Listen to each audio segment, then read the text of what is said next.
এখন আমি সীমাবাদের গ্রামটা দেখাচ্ছি।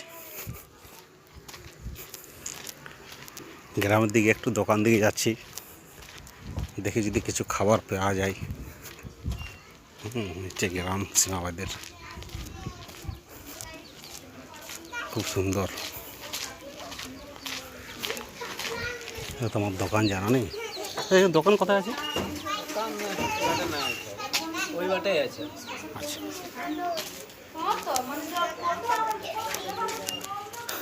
এক ভদ্রলোককে জিজ্ঞেস করলাম দোকান, দাদা বলছে আমাদের সাইডে ও সাইডে দোকান আছে, যাই ও সাইড থেকে ঘুরে আসি। গ্রামের রাস্তা তো, লোককে জিজ্ঞেস না করলে বুঝতে পারা যায়নি।